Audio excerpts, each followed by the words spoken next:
about some miraculous things.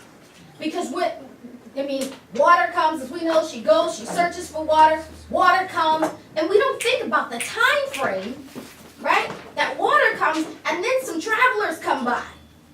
And with that amount of time, there's vegetation, people are eating, they build a village. Because clearly she's not just surviving on water. So what is the miraculous time frame that this vegetation and these travelers are coming before her and her child starve on just water? Right?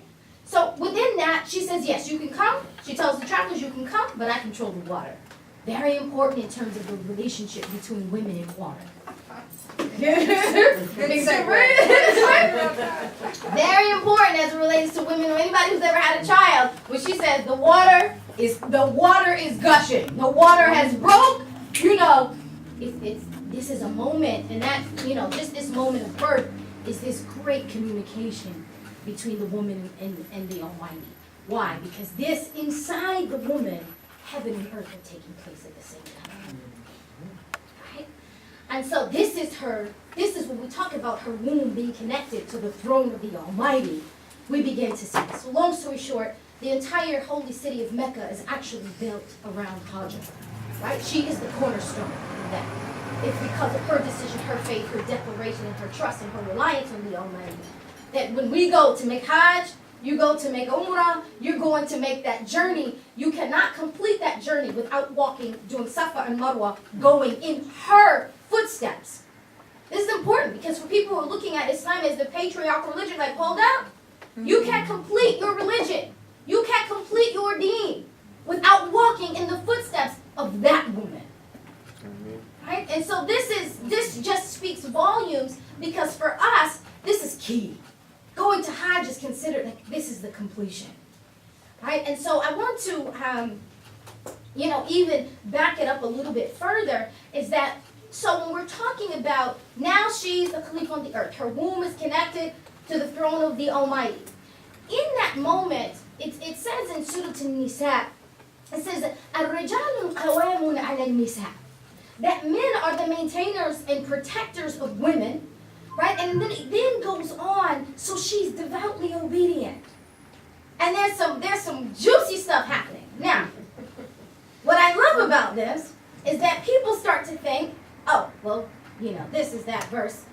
She's got to be obedient to her husband, right? And it says, and then it begins to talk about, but it doesn't talk about why is he her maintainer and protector. So let's do some common sense thinking with me. Let's say I go out, right? You all seen The Bodyguard? That crazy movie back in the day? Some of you are young, like I have no clue what you're talking about. No problem. I make references that tell how old I am. No problem. Long story short, there's this movie, there's this woman, she's fierce, and the whole point is, she's got this bodyguard whose job is to, make sure, maintain her safety. Right? To maintain her safety and make sure she's constantly, doing stuff that's outside of his command. So in the end, she's about to get killed. The point is that, but who in this scenario has the value? It's that which you're protecting.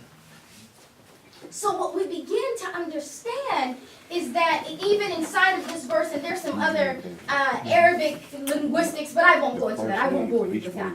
But long story short, inside this verse, what it says is that the reason why you're protecting and maintaining the woman is because she is the guardian of the unseen. This gets serious, right? So we understand this in the most basic way, because when a woman is pregnant, it's unseen, right?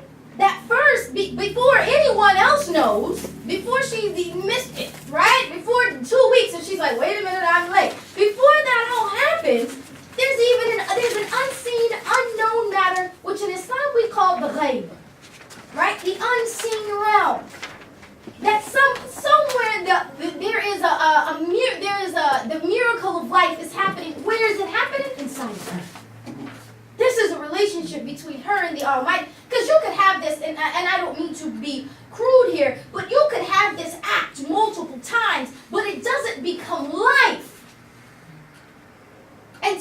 Almighty gives it life. Right? Doesn't become life. So when does that Almighty command happen? Where is the vessel that's taking place? Inside of her. This goes back to it being connected, her womb being connected to the command of God. Right? And this is part of her magnificent role. And through our silliness and worship of money, honestly, we have begun to belittle that. We begin to belittle that role. As a matter of fact, if we look at medicine and modern day medicine today, men, and just no offense to men, I'm not, just because I'm pro-woman doesn't make me anti-man. Okay, let me say that. But there are lots of things done in the medical field that want to control, that men want to be involved in this process as it relates to women. Right? When historically, this was a woman's room.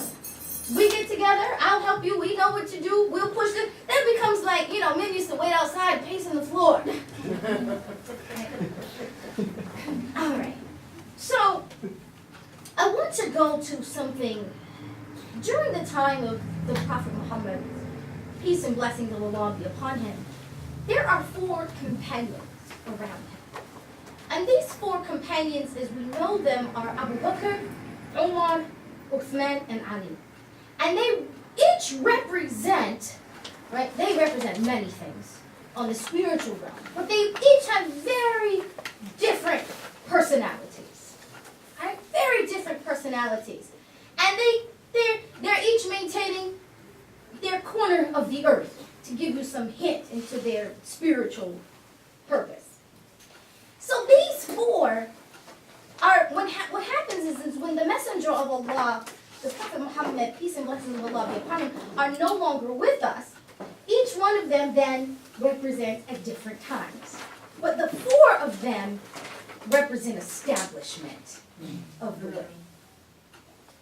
Interestingly, the Prophet, peace and blessings of Allah be upon him, says to us, there are 4 most perfect women. You hear me? There are 4 most perfect women. So we know the 4 Khulafa al-Rashidin. Find this interesting. There are 4 men that have this title of being the Khalifa, and he's saying, and they're also these 4 perfect women. Right. So when we talk about the Khalifa, right? The Khulafa al-Rashidin, we have again this Jamali and this Jalali state going on. Right? And so he lists them for us. He says these 4 most perfect women, they are Maryam, Asiya, Khadija, and Fatima. Maryam is just amazing in and of herself. As we know, this is Maryam, the mother of Jesus. And, it angers me, actually. Through the years, I've seen these different videos, movies come out about Mary. And I'm like, why is she always looking like an airhead? That's just me. Right? Why is she so, And it makes me, like as if someone who decides I'm going to be a student in a male-dominated, no woman has ever entered, women are not allowed to enter into the tabernacle, women are not allowed to study religious knowledge, and she, about the age of 14, 15, says, I'm going. And I'm going to be educated. And you're going to accept that I'm going. I don't know about you, but that's not an airhead. That's a major social justice, educational reform, spiritual respect at the age of 14. Right? Amazing. So she goes, she suffers multiple mistreatment in this process, in this opening up the way for women to be a part of religious knowledge and religious institutions. Huge. They put her in, basically she can't stay in the dormitory, she's a girl, they got all the stuff going on. She stays in a very small room by herself. They kind of make this makeshift room for her, and they're like, you're going to stay in this corner because you're off limits. She said, no problem. In that room, The spirituality and the connection between her and the Most High and the unseen realm is so powerful that her friend is the angel Gabriel. I want you to think about this for a minute. Because angel Gabriel is known in Islamic tradition as having one specific job. Anybody know what it is? Messenger to the messenger. His job is to bring the message to prophets. His job is to bring wahi to prophets. And he's hanging out with Maryam. And he brings her food. And so the Almighty wants us, you're going to recognize who she is. I'm not going to let you ignore her rank, her position, her status. For all of you thinking you're studying religion and you're in the high realms of the tabernacle, I'm going to give you a sign by which you're going to be forced to recognize who is this woman. So the angel Gabriel brings her food and fruit because they refused to feed her. So the angel Gabriel would bring her food and specifically fruits that you could not get in that particular season. Now, you got to think, this is not the time of freeze dry and refrigeration. So they walk into her room, right? And it's like, whoa, you've got cantaloupe, you've got these fruits. Where did you get that?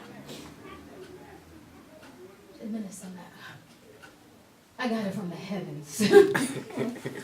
Right? And this is something ongoing. So they're forced, in spite of themselves, to recognize this ain't no ordinary 14-year-old. Right? And then Gabriel comes and tells her and says, you're about to be the mother of one of the greatest prophets of all times. And what you're going to suffer from now is going to be quite severe. And she's young. And yet she handles it. She handles it.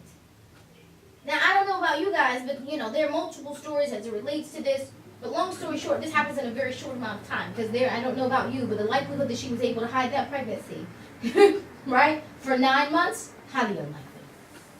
So the time frame in Islamic tradition, very fast. And then she leaves. She leaves in the Christian tradition. She goes with Joseph. And the Islamic tradition, that wasn't the case. Joseph was her cousin. They, eventually she's talking to Zachariah. They know what's happening. She goes off. Doesn't matter. In the end, she has this baby. And she's raising him as a single mother. See, in the Bible, he disappears from childhood, right? And nobody knows what happens. What happens is in the Islamic tradition, she actually takes him and she raises him in the mountains by herself as a single mother. Until he emerges as a man that's already been trained, nurtured in a spiritual, religious tradition. Anybody ever guess, well, Jesus was missing. They didn't have him in the religious schools, so who in the world was educating him? Right? This is the history of Maryam. And then the end of her beautiful story, where she's in the mountains, and I'll tell you very quickly, she's in the mountains, and she sends her son out to get some milk because she sees the angel of death. And so she sends him out to get some milk because it will take him a while. It will take him some time to go get it. She tells him to go to this specific place. So he goes to this specific place and he brings it back and he finds her sleeping. And so he doesn't want to disturb her. So he actually stands next to her all day and all night, saying that when my mama wakes up, I'm going to give her this milk she asked for. And so then the angels in heaven begin to cry. And they say, oh Allah, can we please go tell him that she's gone? And so Allah orders the angels, you can go tell him. And so it's the angels that come and actually wash her body and prepare and shroud her for death. And it's Isa, Jesus, and the angels that pray her funeral prayer. This is why we can still talk about Maryam in 2017. This is why you can go into any city, any town, any village in the world, and you will find statues of her. You will find images of her. You will find talk of her. Because God said, this woman was so great and so significant in my plan that I will not let you forget her. And you will honor her and everything about her. And so, she's the first. Then we have Asiya, the wife of Pharaoh. This here again, we've got this strong woman. She has no children. She actually is an adoptive mother where she is known to adopt